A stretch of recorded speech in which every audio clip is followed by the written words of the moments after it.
After more than a year of intense negotiations, Mexico, Canada, and the U.S. have a new free trade deal. This has been a battle, and battles sometimes make great friendships, so it's really terrific. With our signatures today, we will formally declare the intention of our three countries to replace NAFTA with the USMCA, a truly groundbreaking achievement, modern-day agreement. U.S. President Donald Trump had long threatened to kill the North American Free Trade Agreement, or NAFTA, which has been in place for nearly 25 years. The new agreement lifts the risk of serious economic uncertainty that lingers throughout a trade renegotiation process, uncertainty that would have only gotten worse and more damaging had we not reached a new NAFTA. The new United States-Mexico-Canada agreement safeguards more than $1 trillion of trade a year between the three nations. The car industry is the most important part of the deal. It requires a higher proportion of auto parts to be made in high-wage areas. The rule aims to shift production jobs from Mexico, but risks higher-priced cars for U.S. consumers. Canada also agreed to open up less than 4% of its $16 billion dairy market. The concession raises quotas on the amount of U.S. dairy that comes into the country. But the deal failed to remove U.S. tariffs on Canadian and Mexican steel and aluminum. The U.S. continues to push for a quota in exchange for lifting the tariffs. Its neighbors have applied their own retaliatory duties. Donald, it's all the more reason why we need to keep working to remove the tariffs on steel and aluminum between our countries. While the deal appears to meet some of Trump's goals, economists and critics regard it as a mere rebranding of NAFTA, with few changes. As it's currently written, Trump's deal won't stop the serious and ongoing harm NAFTA causes American workers. It won't stop outsourcing, it won't raise wages, and it won't create jobs. It's NAFTA 2.0. Legislators from the three countries still have to approve the pact before it goes into effect.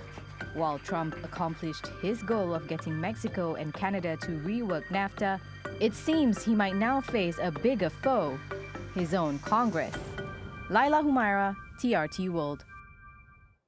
Let's get more now from Santosh Rao in New York. He's the head of research at Manhattan Venture Partners. Good to have you back on the program, Santosh. So this new deal is essentially the result of Donald Trump strong-arming Mexico and Canada to sign this new agreement. Is this a victory for Donald Trump?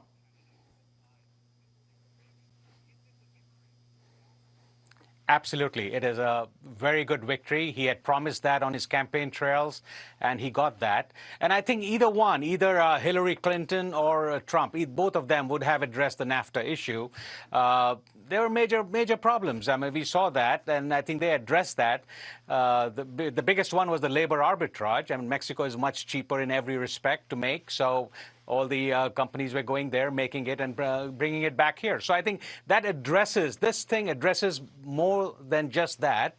There's the supply chain improves and a lot of other issues. So overall, net, I think NAFTA 2.0, as it's being called, is a much improvement over 2.1, or 1.0 rather. Yes, and that cheap labour issue was a key platform that Trump had raised about the old NAFTA. So this new agreement says that 40 to 45% of automotive content must be made in countries where workers are earning at least $16 per hour. So this is clearly a provision aimed at taking jobs away from Mexico and taking them back to the US and Canada. Now, the Trump administration says this will move manufacturing back to America. Do you think that'll work?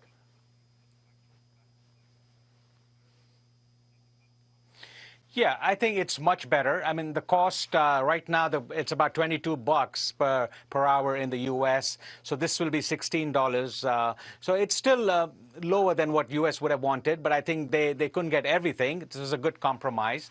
I think it does bring a lot of labor back in here.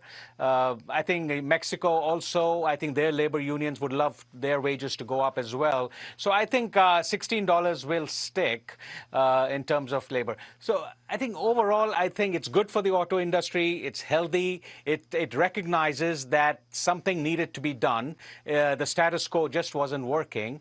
I think so. I think it'll definitely stem it, not maybe 100%, but it'll get closer to that in terms of keeping jobs here and bringing good-paying jobs back to the U.S.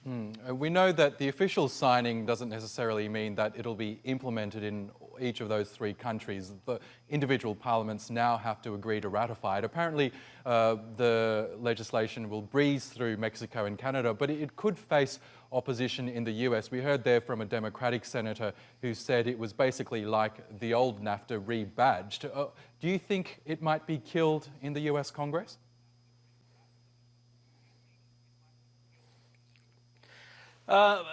I don't think it's that straightforward. There are a lot of Democrats who would love to get this thing also. I mean, they were impacted also with NAFTA 1.0.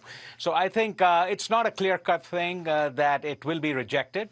Of course, there will be posturing on both sides. I don't think the Democrats want Trump to take the full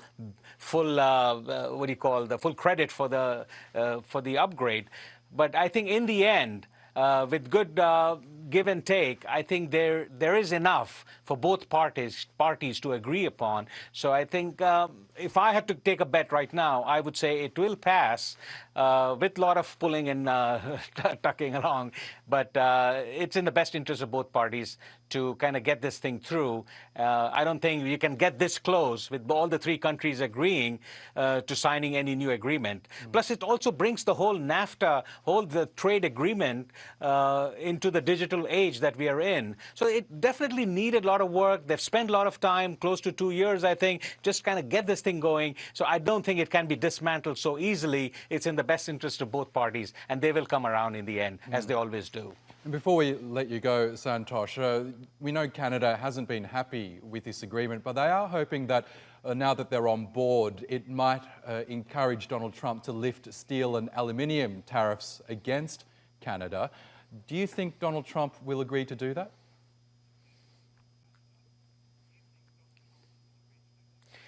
Well, we'll have to wait and see. I think the statements coming out of Argentina was that they are willing to work at it. They want this thing. They want to. The three parties have come together a long way. There are few sticking points, so they've left it on the side. I think they will address that. I think there will be some kind of a compromise. That's the bet right now. That's what the market expects. But we'll see. I think in Canada needs that. U.S. also kind of needs that as well. So there will be a compromise of sorts. But it'll take some time. There's some posturing going on. Both parties have a lot to lose and a lot to gain by settling it. So we will see where it's at. But the bet is that in the end, it will be, given that everything else has been done. They don't want to derail the good relationship that's on there. Okay, Santosh Rao in New York. We'll have to leave it there, but thank you as always.